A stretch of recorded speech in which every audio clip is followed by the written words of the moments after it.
Hello everyone, my name is Tobias, and I'm joined by Nate, Jay, Riley, and Nathaniel. We will be presenting on the Baroque and Rococo styles and the various adaptations and changes that these styles went through as they transformed throughout history. The Baroque and Rococo were the first new styles to grow out of the Renaissance. These two styles were the very beginning of the architectural explosion that has carried us into the many different types of architecture we have today. The Baroque was the earliest transformation of these ideas from classical architecture and Renaissance into a new form of architecture for the changing ages. The word Baroque comes from the French word baroque, which means irregular pearl. Some of the many features of the Baroque include complex geometries, including the use of the oval, which is different from Renaissance architecture specifically. It has many curvilinear aspects, and it uses classical orders in a way very similar to the Renaissance, which is in contrast to the Rococo period. The Baroque also emphasizes movement in its architecture, and it invokes a sense of grandeur and awe to whoever is using the building. One classic example of this is San Carlo a Quattro Fontane, which has much variety to its exterior, but then the interior has a much more rich space than many of the Renaissance buildings of its time. Very different from this is the Rococo period. The Rococo period decided to show a new idea of architecture as it was focused on following art and an artistic movement rather than the Greco-Roman ideals that the Baroque and Renaissance followed. The word Rococo comes from the French word rocaille, which means rock or broken shell. Some of the features of the Rococo include excessive details and ornamentation, including the use of gold. The Rococo also uses the oval as a motif, similar to Baroque. Rococo also has a large degree of asymmetry in the interior details of it, and it focuses on the garden as well. Many Rococo buildings have very spacious and decorative gardens as a continued focus of the architecture. The Rococo also uses classical orders in a very different way to the Baroque.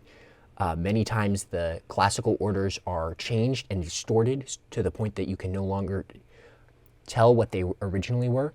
And one classic example of this is the interior of the Palace of Versailles in France and the legendary Hall of Mirrors specifically.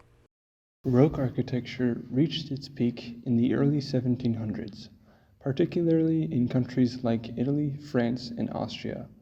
One of the key features of Baroque architecture was its use of light and shadow to create a sense of drama and movement. Architects used chiaroscuro, a technique of playing with light and shadow, to make their designs look more lifelike and dynamic, giving buildings a feeling of depth and movement. This play of light and shadow would later show up in Rococo style too, but in a more gentle and polished way. St. Paul's Cathedral in London is a great example of Baroque architecture. Designed by Sir Christopher Wren, construction began in 1675 and was completed in 1710. Its famous dome and detailed facade show the grand and magnificent style of the Baroque era. The interior of the cathedral features elaborate ornamentation like intricate carvings, majestic columns, and stunning frescoes, showcasing the impressive craftsmanship and artistry of that time period. As the 18th century progressed, society underwent significant changes that influenced the transition from Baroque to Rococo architecture. During the Baroque era, absolute monarchies and the aristocracy held power, leading to lavish architectural projects.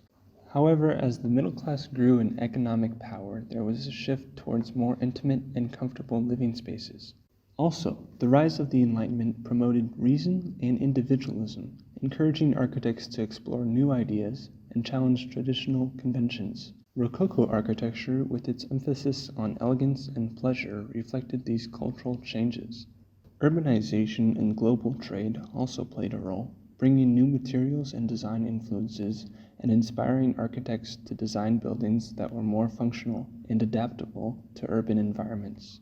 These societal changes shaped the evolution of architectural styles, from the grandeur of Baroque to the lightness and playfulness of Rococo. Rococo architecture in the 1700s can be seen in buildings like the Würzburg residence in Germany, which was designed by Balthasar Neumann and built between 1720 and 1744. Its graceful curves and detailed decorations made of stucco and soft colors showcases the elegance and charm of Rococo. Another good example of Rococo in the 1700s is the Petit Trianon at Versailles in France, designed by Ange Jacques Gabriel for King Louis XV and finished in 1768. Its smaller scale and ornate interiors reflect the shift towards a more refined and playful aesthetic. During the 19th century, the first industrial revolution allowed mass production of many materials, namely steel. This meant in architecture, classic Rococo and Baroque started to fall out of style in favor of what can now be accomplished with new materials. While Rococo didn't show as prominently in architecture during this time, it made a resurgence in the form of interior design and art. The Rococo revival was furniture and decor, especially popular in Europe, starting around the 1820s, though soon after, it made its way to America. Staying true to the original staples of Rococo, items in the Rococo revival style kept the exaggerated curves and ornate over-the-top design. Taking advantage of the mass production of metal during the Industrial Revolution, many household Rococo revival items utilized cast iron to form curving elements, as well as other metals in pre-made molds. This allowed Rococo products to be made in large quantities. However, this mass production meant a notable shift in who could afford Rococo items. While the original Rococo style was primarily for the elitists, Rococo revival became available to the middle class, allowing people access who before couldn't afford such luxury items. While Rococo didn't take long to come back, Baroque remained silent for longer, but it too eventually made a reappearance. In the late 1850s and into the beginning of the 1900s, a Baroque revival happened. This new version of Baroque, called Neo-Baroque, tried to emulate the original details and grandeur of classic Baroque, occasionally with modern twists. But where Baroque was originally used primarily by churches, Neo-Baroque transitioned from church to state. It came about in European countries where it was used by leaders as a symbol for wealth and prosperity. It became an architecture for making a statement of power. An example of this type of architecture, and the motives that gave rise to it, can be seen in Dolmabahce Palace. Ordered by Turkey's Sultan at the time, it was built between the years 1843 and 1856. This palace was designed to showcase the greatest luxury and comfort, thus utilizing Baroque to do so. The construction cost 5 million gold lira, or 35 tons of gold, which is equivalent to about 1.9 billion in today's value. Dolmabahce is also the largest palace in Turkey, boasting an area of 45,000 square meters, 285 rooms, and 46 halls. This palace has a Baroque facade of detailed stone with strong recesses that play with light and darkness. On the inside, there is a mix of vibrant and gold Rococo frescoes and designs, along with Baroque work.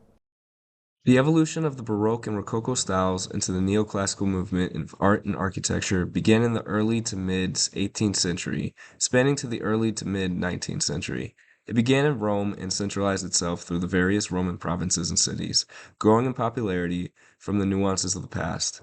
It began as a reaction to the beautiful, yet at times highly indecipherable forms of the ever-growing Rococo style that began to saturate the landscape of design and drown out the elements that many deemed deserving of its own form without the distraction of over-ornamentation. In many cases, in regards to the Baroque style, the neoclassical movement saw a significant shift to the basic components that inspired Baroque through the remaining of classical Greek and Roman proportions and dimensions, impediments, ornamentation, and sculpting in the overall stylized aesthetic.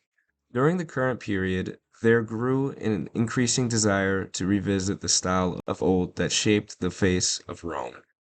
It had since been forgotten and merged its paganistic motifs with the very biblical orthodox elements of the Baroque that created something altogether new. This was in hopes to preserve the history of old, blended with the ancient structure still standing, while simultaneously incorporating the theological shift of the Catholic influences of the current day.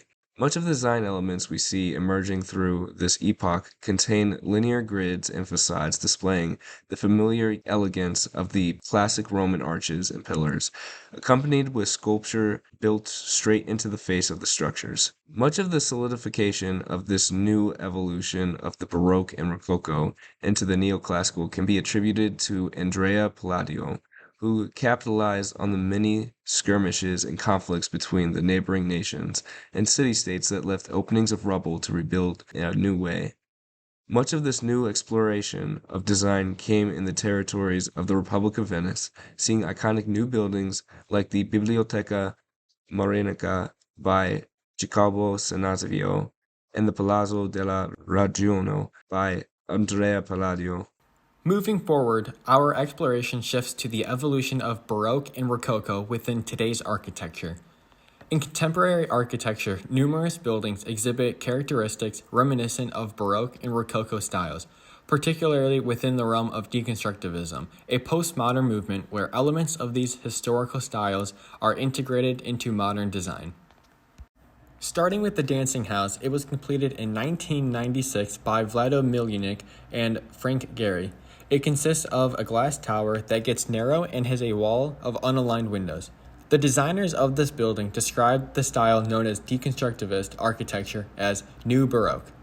This is because the style displays Rococo asymmetry and the building has playfulness, which is an element of Baroque architecture. We also see continuity on the facade and a sense of Baroque unity within the elements.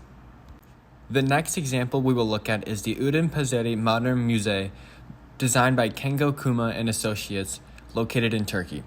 It is a contemporary building built and completed in 2019. At first glance, it doesn't seem to look like or have any aesthetics from traditional Baroque architecture. However, the design has several parallels to Baroque. There is significant symmetry and dynamic spaces. The museum's facade features irregularly stacked wooden elements, which creates a playful arrangement.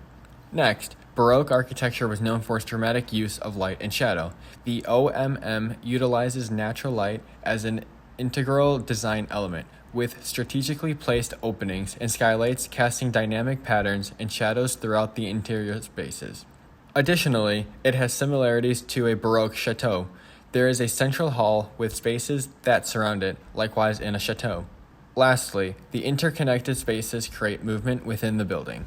Even though buildings today might not look anything like those during the Baroque periods, these contemporary structures do exemplify elements of Baroque and Rococo architecture. Baroque and Rococo continue to influence and inspire modern design, offering a harmonious fusion of tradition and innovation in architectural expression.